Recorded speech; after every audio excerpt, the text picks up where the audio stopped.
I opened with the observation that BlackBerry has always had a reputation for security. And how did that come about, and how do you keep up to date with all of the challenges? Yeah, sure. Yeah, it's an interesting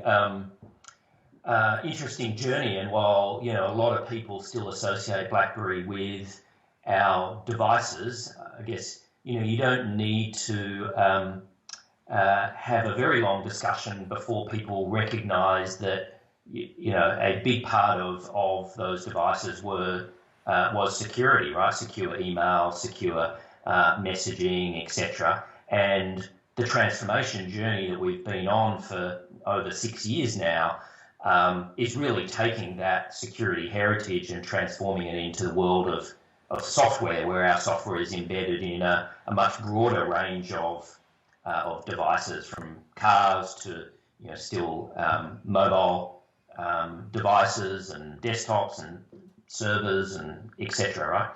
Right?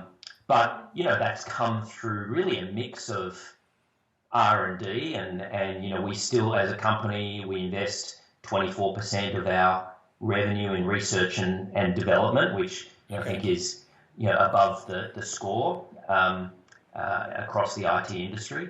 And we've made some very strategic acquisitions, right? And those acquisitions have been very complementary to what is now our overall strategy of endpoint protection and security, right? And touching on a couple of the more notable ones, early on in the transformation, we acquired SecuSuite, that has a very strong focus on secure voice and messaging, and recently made that capability available and hosted in Australia. And then most recently, and the most significant acquisition was of Cylance, really accelerating our capability in artificial intelligence. But it's a fascinating space, where I guess the adversaries continue to improve their cybersecurity offensive capabilities, and therefore, as an industry, and BlackBerry certainly no exception, needing to continue to invest to keep pace and protect our clients, both government and enterprise clients, from those risks. Fair enough. And how do you see business developing in the Asia-Pacific region for you? Any particular concerns or any particular opportunities that you have coming up? Yeah, I think, well, today we have a pretty broad and growing team in the region, and in addition to the team we have in Australia, we've got a team through Southeast Asia, Singapore, India, a significant team in Japan, and the company certainly sees significant opportunity in the region. And I think there's a few factors there. One is the geopolitical climate representing risks, and that's certainly the case in Australia. But I think across the broader region, just a increased acknowledgement and awareness of the importance of data security and secure communications, right? Both from governments and enterprise organisations as they build intellectual property. The importance of protecting that continues to grow, and therefore, we've got a number of very good customers in the region around financial services and healthcare, and certainly some strong consideration across federal governments, where a lot of our heritage is in other countries, including the defence sector. So, but I think in terms of the solutions of interest, certainly secure communications, certainly leveraging artificial intelligence as a next generation capability for finding the solutions we have around critical event management and communications. So, exciting times for the team here. Sure. And the question du jour, I suppose, for everyone, because it's at the forefront of everyone's minds, COVID-19, how's that affecting your business sector? Yes. Yeah. I think if starting with, how BlackBerry as a company has responded, we are fortunate that we're very well prepared to work from everywhere. Working from home now, and our team has predominantly worked from home for a number of months now, but, the tools we have not only to deliver on productivity, but also security, as well as leveraging our critical communications tool for updating employees on change to work conditions, etc., has made that journey easier, right? It's still difficult for staff, spending a lot of time at home and not having the opportunity to collaborate like we used to do. But if we look at our clients, there's been a real shift for many of them, starting with working from home arrangements and the impact that has had with how their employees get connected, but also how they get connected in a secure way, right? And, we've worked with government and enterprise organisations that have gone from, maybe a 10% working from home to, 100% working from home, and that creates real stress on those organisations. So, that's a positive from our point of view from a business perspective, because we've been able to help many of those organisations with that transition and to ensure that as people move, it's not expanding their risk vector in terms of exposing company data and communications. Yep. It's been some interesting times. In fact, I was thinking, in a way, BlackBerry has sort of predicted the coming of year 2020 in the sense of now this need for secure remote communications and also in a commercially available system. We can't all go to, fully mil-spec solutions. Yes.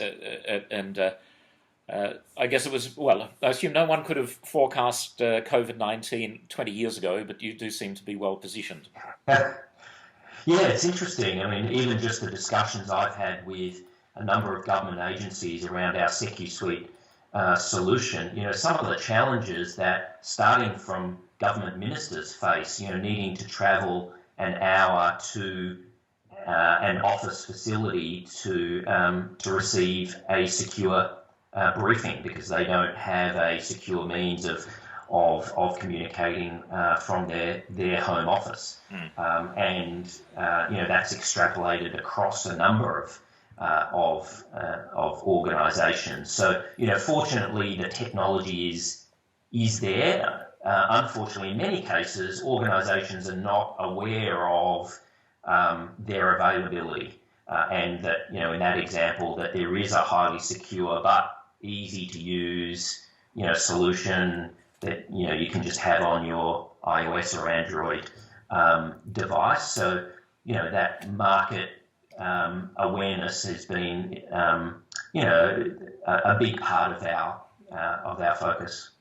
Okay, I was just consulting my briefing notes because we still have a little bit of time. So I thought you made mention of the fact that BlackBerry has been involved on the military side of things with NATO, helping them with their requirements. What's the story there?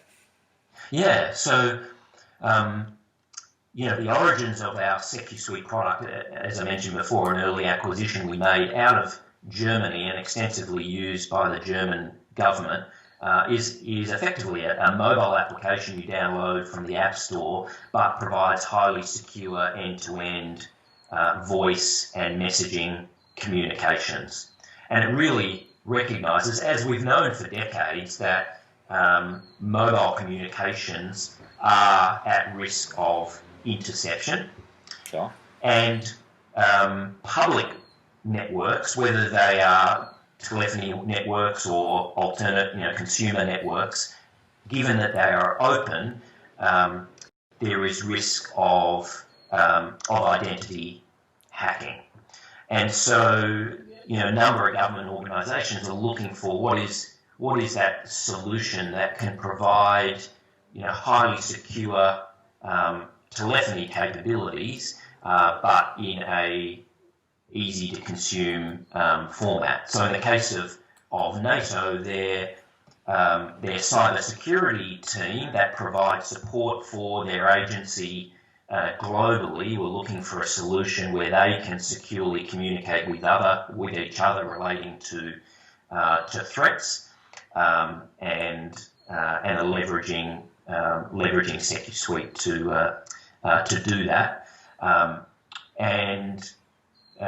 As I mentioned briefly earlier, we've now just deployed that as a hosted service in Australia. So the first country in the Asia Pacific region, we're working with a local sovereign partner hosting that service. So all of the metadata relating to who calls who at what time, etc., is retained in country, and full control over who's in that closed network. So again, providing a very simple way of communicating, but that is not only secure but has all the certifications that the government expect. Great. All right. Thank you. I've left just a few seconds at the very end. Any last concluding thoughts about anything you'd like to throw in, or how you see business developing in the near future? Yeah. Look, I think as I mentioned before, there's a lot of discussions we're having with government and defence organisations on some of these solutions, and the considerations around, one, the role that AI is playing in improving protection from cybersecurity risks and freeing up cybersecurity professionals for higher value functions. And then also some of the work we're doing in multimodal communications. If we think of COVID, we think of bushfires, some of those events, even cybersecurity events, how do you communicate quickly and effectively with your organisation and related organisations to ensure that response is timely and effective, is, I guess, just a quick sample of some of the discussions that we're having with some of those organisations. That sounds great. All right, David, look, thank you very much for your time, and I look forward to staying in touch. And as I mentioned, next time you're in Canberra, Thank you. All the best. Thank you. All right, cheers. Thanks. Bye. Bye.